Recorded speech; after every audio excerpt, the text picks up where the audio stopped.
लेकर आया हूँ महाराणा प्रताप की जीवनी, जिसे लिखा है पिंकी पॉल ने। तो चलिए शुरुआत करते हैं। हमारे देश भारत का इतिहास कई हजार साल पुराना माना जाता है। हमारा देश भारत एक महान देश है। भारतीय इतिहास में राजपुताने का गौरवपूर्ण स्थान रहा है। यहाँ के रणबांकुरों ने देश, जाति, धर्म तथा स्वाधीनता की रक्षा के लिए अपने प्राणों का बलिदान देने में कभी संकोच नहीं किया। उनके इस त्याग पर संपूर्ण भारत को नाज रहा है। वीरों की इस भूमि में राजपूतों के छोटे बड़े अनेक राज्य रहे, जिन्होंने भारत की स्वाधीनता के लिए संघर्ष किया। इन्हीं राज्यों में मेवाड़ का अपना एक विशिष्ट स्थान है, जिसमें इतिहास के गौरव बप्पा रावल, महाराणा सांगा, महाराणा कुंभा, उदय सिंह और वीर शिरोमणि महाराणा प्रताप ने जन्म लिया है, जिन्होंने अपना सारा जीवन देश के लिए न्यौछावर कर दिया। इन महापुरुषों में एक नाम महाराणा प्रताप का भी आता है। महाराणा प्रताप भारत के एक सच्चे वीर सपूत और महापराक्रमी योद्धा थे, जिनकी वीरता की गाथा इतिहास के पन्नों में सुनहरे अक्षरों में लिखी गई है। महाराणा प्रताप की जीवन गाथा शौर्य, साहस, स्वाभिमान, पराक्रम एवं राष्ट्रभक्ति का प्रतीक है। वे एक सच्चे और आदर्श शासक की तरह अपनी प्रजा को अपने परिवार से भी ज्यादा मानते थे और आखिरी सांस तक वे अपनी प्रजा की रक्षा के लिए लड़ते रहे। महाराणा प्रताप को जितनी उनकी बहादुरी के लिए जाना जाता है, उतना ही उनकी दरियादिली और प्रजा व राज्य से उनका प्रेम जग जाहिर है। महाराणा प्रताप भारत के सबसे पहले स्वतंत्रता सेनानी माने जाते हैं। महाराणा प्रताप की वीरता विश्वविख्यात है। उन्होंने अपनी मातृभूमि की स्वतंत्रता और स्वाभिमान के लिए अपने सिंहासन तक को छोड़ दिया और जंगलों में अपना जीवन बिताया, लेकिन मुगल बादशाह अकबर के सामने मरते दम तक अपना शीश नहीं झुकाया। इतिहास के पन्नों में महाराणा प्रताप की वीरता और स्वाभिमान हमेशा के लिए अमर हो गया।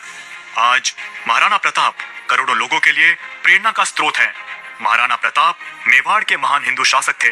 महाराणा प्रताप सिंह उदयपुर मेवाड़ में शिशोदिया राजवंश के राजा थे। वो मेवाड़ के 13वें राजपूत राजा थे। उनका नाम इतिहास में वीरता और दृढ़ प्रण के लिए अमर है। 16वीं शताब्दी के राजपूत शासकों में से महाराणा प्रताप एक ऐसे शासक थे जिन्होंने मुगलों के खिलाफ युद्ध किया था। महाराणा प्रताप सिंह का जन्म 9 मई 1540 को कुंभलगढ़ किले में जयवंताबाई और उदय सिंह द्वितीय के यहाँ हुआ था। ये किला दुनिया की सबसे पुरानी पहाड़ियों की रेंज अरावली की एक पहाड़ी पर है। उनकी माता जयवंताबाई एक बहादुर सीधी राजपूत रानी थी। वह भगवान कृष्ण की एक परम भक्त थी और कभी उनके सिद्धांतों और आदर्शवादी विश्वासों से समझौता नहीं करती थी। उन्होंने प्रताप को अपने पोषित सिद्धांतों और धार्मिकता का पाठ पढ़ाया, जो उनके द्वारा बहुत प्रेरित था। बाद में उनके जीवन में प्रताप ने उसी आदर्शवादी और सिद्धांतों का पालन किया जो जयवंताबाई ने दिया। उन्होंने प्रताप को नैतिकता दी और उन्होंने इसका पालन किया, और जिसके कारण उन्होंने महान लोगों की सूची में अपना नाम लिखा। उन्होंने प्रताप के जीवन में एक महत्वपूर्ण भूमिका निभाई है। राणा का पालन पोषण भीलों की कुका जाति ने किया था। भील राणा से बहुत प्यार करते थे। वे ही राणा के आंख कान थे। मेवाड़ के आदिवासी भील समाज ने हल्दी घाटी में अकबर की फौज को अपने तीरों से रौंद डाला था। वो महाराणा प्रताप को अपना बेटा मानते थे और राणा बिना भेदभाव के उनके साथ रहते थे। आज भी मेवाड़ के राज चिन्ह पर एक तरफ राजपूत तो दूसरी तरफ भील। उनको बचपन में कीका के नाम से पुकारा जाता था। वो बचपन से ही साहसी, वीर, स्वाभिमानी एवं स्वतंत्र प्रिय थे। उन्हें बचपन में ही ढाल तलवार चलाने का प्रशिक्षण दिया जाने लगा, क्योंकि उनके पिता उदय सिंह अपनी तरह कुशल योद्धा बनाना चाहते थे। बालक प्रताप ने कम उम्र में ही अपने साहस का परिचय दे दिया था। महाराणा प्रताप को अस्त्र शस्त्र चलाने की शिक्षा श्री जयमल मैंटिया जी ने दी थी, जो 8000 राजपूत वीरों को लेकर 60,000 मुसलमानों से लड़े थे। महाराणा प्रताप बचपन से ही असाधारण प्रतिभा वाले बालक थे। शुरू से ही वो हठी स्वभाव के थे, जो किसी के काबू में नहीं आते थे और स्वतंत्र रहना पसंद करते थे। आगे चलकर भी परमवीर महाराणा प्रताप ने अपनी जिंदगी में मुगल शासकों के सामने घुटने नहीं टेके थे और पराधीनता स्वीकार नहीं की थी। साथ ही मुगलों को अपनी अदम्य शक्ति दिखाकर उनके मन में अपने प्रति खौफ पैदा कर दिया था। जब वो दूसरे बच्चों के साथ खेलते थे, तब वो बात बात में दल गठन कर लेते थे। सभी बच्चों के साथ खेलने के साथ साथ वो उनके साथ हथियार चलाने का अभ्यास भी करते थे। धीरे धीरे समय बीतता गया। इसी बीच प्रताप अस्त्र शस्त्र चलाने में निपुण हो गए। यह देखकर उनके पिता बहुत खुश होते थे। महाराणा प्रताप के कुल देवता एकलिंग महादेव हैं। मेवाड़ के राणाओं के आराध्य देव एकलिंग महादेव का मेवाड़ के इतिहास में बहुत महत्व है। एकलिंग महादेव का मंदिर उदयपुर में स्थित है। मेवाड़ के संस्थापक बप्पा रावल ने 8वीं शताब्दी में इस मंदिर का निर्माण करवाया और एकलिंग की मूर्ति की स्थापना की थी। महारानी जयवंता के अलावा राणा उदय सिंह की और भी पत्नियां थी, जिनमें रानी धीरबाई उदय सिंह की प्रिय पत्नी थी। रानी धीरबाई की इच्छा थी कि उनका पुत्र जगमल राणा उदय सिंह का उत्तराधिकारी बने। इसके अलावा राणा उदय सिंह के 2 पुत्र शक्ति सिंह और सागर सिंह भी थे, लेकिन प्रताप के उत्तराधिकारी होने पर इसके विरोध स्वरूप जगमाल अकबर के खेमे में चला जाता था। महाराणा प्रताप का प्रथम राज्य अभिषेक 28 फरवरी 1572 में गोगुंदा में होता है, लेकिन विधि विधान स्वरूप महाराणा प्रताप का द्वितीय राज्य अभिषेक 1572 ईस्वी में कुंभलगढ़ दुर्ग में हुआ। सन 1572 में प्रताप के शासक बनने के समय राज्य के सामने बड़ी संकटपूर्ण स्थिति थी। शक्ति और साधनों से संपन्न आक्रामक मुगल सेना से मेवाड़ की स्वतंत्रता और परंपरागत सम्मान की रक्षा का कठिन कार्य प्रताप के साहस की प्रतीक्षा कर रहा था। इतिहासकारों के अनुसार महाराणा प्रताप ने सन 1572 में प्रताप के शासक बनने के समय राज्य के सामने बड़ी संकटपूर्ण स्थिति थी। शक्ति और साधनों से संपन्न आक्रामक मुगल सेना से मेवाड़ की स्वतंत्रता और परंपरागत सम्मान की रक्षा का कठिन कार्य प्रताप के साहस की प्रतीक्षा कर रहा था। इतिहासकारों के अनुसार महाराणा प्रताप ने राजनीतिक कारणों की वजह से 11 शादियां की थी। इनकी सबसे पहली पत्नी का नाम अजबदे पंवार था। उनका विवाह सन 1557 में हुआ था। उस समय महाराणा की उम्र 17 वर्ष और अजबदे की उम्र 15 साल थी। महाराणा के जीवन को सबसे बड़ा समर्थन उनकी पत्नी अजबदे से मिला। वे सुंदर, सुशील और सभ्य महिला थी, जिन्होंने मुश्किल समय में भी महाराणा प्रताप का हौसला बनाए रखा और उन्हें प्रजा के हित में उचित फैसले लेने में मदद की। अपनी पहली पत्नी अजबदे से उन्हें अमर सिंह और भगवान दास नाम के 2 पुत्र प्राप्त हुए थे। महाराणा प्रताप को अपनी सभी 11 पत्नियों से कुल 22 संतानें प्राप्त हुई थी, जिनमें से 5 बेटियां और 17 बेटे थे। महाराणा प्रताप के सौतेले भाइयों को मेवाड़ की राजगद्दी नहीं मिलने पर उनके मन में महाराणा प्रताप के प्रति क्रोध और नफरत की भावना पैदा हो गई। राजपूत भाइयों के बीच इसी आपसी फूट और पारिवारिक मतभेद का मुगल शासकों ने फायदा उठाकर चित्तौड़ के किले पर फतेह हासिल की। हालांकि इस हार के बाद महाराणा प्रताप और उनके पिता राणा उदय सिंह मेवाड़ की प्रजा की रक्षा के लिए किले से बाहर निकल गए। फिर महाराणा प्रताप ने अपनी कुशल रणनीति और बुद्धि विवेक का इस्तेमाल कर उदयपुर को फिर से एक समृद्ध राज बनाया और अपनी प्रजा को सुरक्षित रखा।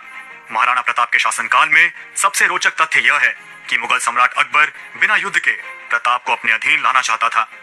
इसलिए अकबर ने प्रताप को समझाने के लिए 4 राजदूत नियुक्त किए, जिसमें जलाल खान, मान सिंह, भगवान दास और टोडरमल थे, लेकिन चारों को ही निराश होकर लौटना पड़ा। महाराणा प्रताप ने मुगलों की अधीनता स्वीकार करने से मना कर दिया। अकबर का साम्राज्य विस्तार की लालसा तथा राणा प्रताप की स्वतंत्रता रक्षा से दृढ़ संकल्प के बीच संघर्ष होना स्वाभाविक था। अकबर ने राणा प्रताप के विरुद्ध ऐसी कूटनीति का चक्रव्यूह रचना की थी कि उसे मुगल सेना के साथ ही मान सिंह के नेतृत्व वाली राजपूत सेना से भी संघर्ष करना पड़ा। इतना ही नहीं, राणा का अनुज शक्ति सिंह भी मुगल सेना की ओर से युद्ध में शामिल हुआ। इसके बाद 1576 में हल्दी घाटी का युद्ध शुरू हो गया। यह युद्ध 18 जून 1576 में मेवाड़ और मुगलों के बीच हुआ था। हल्दी घाटी का युद्ध मुगल शासक अकबर के खिलाफ लड़ा गया महाराणा प्रताप का इतिहास के सबसे चर्चित युद्ध में से है। इस युद्ध में मेवाड़ की सेना का नेतृत्व महाराणा प्रताप ने किया था। इस युद्ध में महाराणा प्रताप की तरफ से लड़ने वाले एकमात्र मुस्लिम सरदार थे हकीम खान सूरी। इस युद्ध में मुगल सेना का नेतृत्व मान सिंह तथा आसफ खान ने किया था। बताते हैं कि मान सिंह के साथ 10,000 घुड़सवार और हजारों पैदल सैनिक थे, लेकिन महाराणा प्रताप 3,000 घुड़सवार और मुट्ठी भर पैदल सैनिकों के साथ लड़ रहे थे। इस दौरान मान सिंह की सेना की तरफ से महाराणा पर वार किया, जिसे महाराणा के वफादार हकीम खान सूरी ने अपने ऊपर ले लिया और उनकी जान बचा ली। उनके कई बहादुर साथी जैसे भामा शाह और झालमान भी इसी युद्ध में महाराणा के प्राण बचाते हुए शहीद हुए थे। इसी हल्दी घाटी युद्ध में मुगल सेना को नाको चने चबाने पड़े। राणा के संहारक आक्रमण से मुगल सेना की भारी क्षति हुई। इतिहासकार मानते हैं कि इस युद्ध में कोई विजय नहीं हुआ। अपनी छोटी सेना को छोटा ना समझकर अपने परिश्रम और दृढ़ संकल्प से महाराणा प्रताप की सेना ने अकबर की विशाल सेना के छक्के छुड़ा दिए थे और उनको पीछे हटने के लिए मजबूर कर दिया। महाराणा प्रताप के प्रिय बहादुर घोड़े चेतक की मृत्यु भी इस युद्ध के दौरान हुई। चेतक महाराणा प्रताप का सबसे प्यारा और प्रसिद्ध घोड़ा था।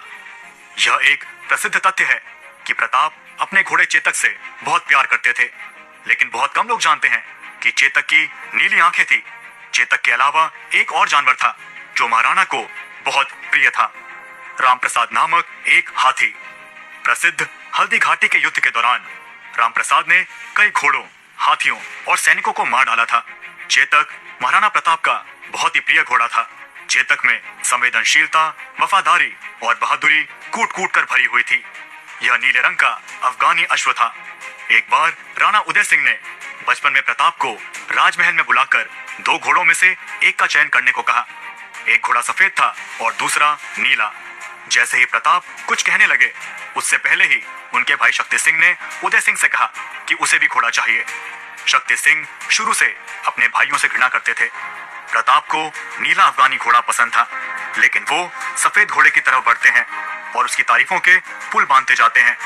उन्हें बढ़ता देख शक्ति सिंह तेजी से सफेद घोड़े की तरफ जाकर उसकी सवारी कर लेते हैं। उनकी शीघ्रता देख राणा उदय सिंह शक्ति सिंह को सफेद घोड़ा दे देते हैं और नीला घोड़ा प्रताप को मिल जाता है, जिसे पाकर प्रताप बहुत खुश होते हैं। प्रताप की कई वीरता की कहानियों में चेतक का अपना स्थान है। चेतक की फुर्ती के कारण ही प्रताप ने कई युद्धों को सहजता से जीता। प्रताप अपने चेतक से पुत्र की भांति प्रेम करते थे। उसने हल्दी घाटी के युद्ध में अपने प्राणों को खोकर निडरता, स्वामी भक्ति और वीरता का परिचय दिया। बताया जाता है कि जब युद्ध के समय मुगल सेना महाराणा प्रताप के पीछे पड़ी थी, तब चेतक ने महाराणा प्रताप को अपनी पीठ पर बिठाकर कई फीट लंबे नाले को पार किया था। इस नाले को पार करते समय चेतक वीर गति को प्राप्त हुआ। हल्दी घाटी में आज भी चेतक की समाधि बनी हुई है। हल्दी घाटी का युद्ध भारतीय इतिहास की प्रसिद्ध घटना है। इससे अकबर और राणा के बीच संघर्ष का अंत नहीं हुआ, बल्कि लंबे संघर्ष की शुरुआत हुई।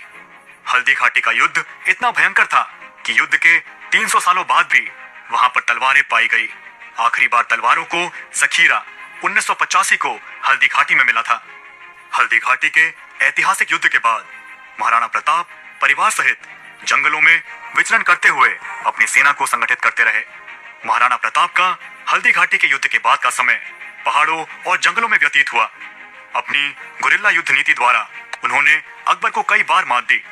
महाराणा, सुकुमार राजकुमारी और कुमार घास की रोटियों और पोखरों के जल पर ही किसी प्रकार जीवन व्यतीत करने को बाध्य हुए। कई छोटे राजाओं ने महाराणा प्रताप से अपने राज्य में रहने की गुजारिश की, लेकिन मेवाड़ की भूमि को मुगल आधिपत्य से बचाने के लिए महाराणा प्रताप ने प्रतिज्ञा की थी कि जब तक मेवाड़ आजाद नहीं होगा, वे महलों को छोड़ जंगलों में निवास करेंगे, स्वादिष्ट भोजन को त्याग कंदमूल और फलों से ही पेट भरेंगे। लेकिन अकबर का आधिपत्य कभी स्वीकार नहीं करेंगे। जंगल में रहकर ही महाराणा प्रताप ने भीलों की शक्ति को पहचान कर छापामार युद्ध पद्धति से अनेक बार मुगल सेना को कठिनाइयों में डाला था। राणा प्रताप ने समय और परिस्थितियों के अनुसार अपनी युद्ध नीति को बदला तथा शत्रु सेना का यातायात रोककर और छापा मारकर युद्ध की नीति अपनाकर मुगल सेना को भारी हानि पहुंचाई। बाद में मेवाड़ के गौरव भामा शाह ने महाराणा के चरणों में अपनी समस्त संपत्ति रख दी। भामा शाह ने 20 लाख अशर्फियां और 25 लाख रुपए महाराणा को भेंट में प्रदान किए। महाराणा इस प्रचुर संपत्ति से पुनः सैन्य संगठन में लग गए। इस अनुपम सहायता से प्रोत्साहित होकर महाराणा प्रताप ने अपने सैन्य बल का पुनः गठन किया तथा उनकी सेना में नवजीवन का संचार हुआ। राजस्थान के इतिहास सन 1582 में दिवेर का युद्ध एक महत्वपूर्ण युद्ध माना जाता है, क्योंकि इस युद्ध में राणा प्रताप के खोए हुए राज्यों की पुनः प्राप्ति हुई। सन 1569 से 1585 तक मुगल अधिकृत प्रदेशों में विद्रोह होने लगे थे। इसी बीच महाराणा प्रताप भी एक के पश्चात एक गढ़ जीतते जा रहे थे और धीरे धीरे मेवाड़ों पर मुगलों का दबाव हल्का पड़ता जा रहा था। सन 1585 में महाराणा प्रताप ने अपने प्रयत्नों को और भी सफल बनाया, जब उन्होंने तुरंत ही आक्रमण कर उदयपुर के साथ साथ कुछ महत्वपूर्ण स्थान पर फिर से अपना अधिकार स्थापित कर लिया। उसके बाद महाराणा प्रताप अपने राज्य के लिए सुविधाओं को जुटाने में लग गए। परंतु 11 वर्ष के पश्चात 29 जनवरी 1597 में अपनी राजधानी चावंड राजस्थान में उनकी मृत्यु हो गई। एक सच्चे राजपूत, पराक्रमी, देशभक्त, योद्धा, मातृभूमि की रक्षा और उसके लिए मर मिटने वाले के रूप में महाराणा प्रताप दुनिया में सदा के लिए अमर हो गए, किंतु अपनी वीरता की छाप सबके मुख और दिल में छोड़ गए।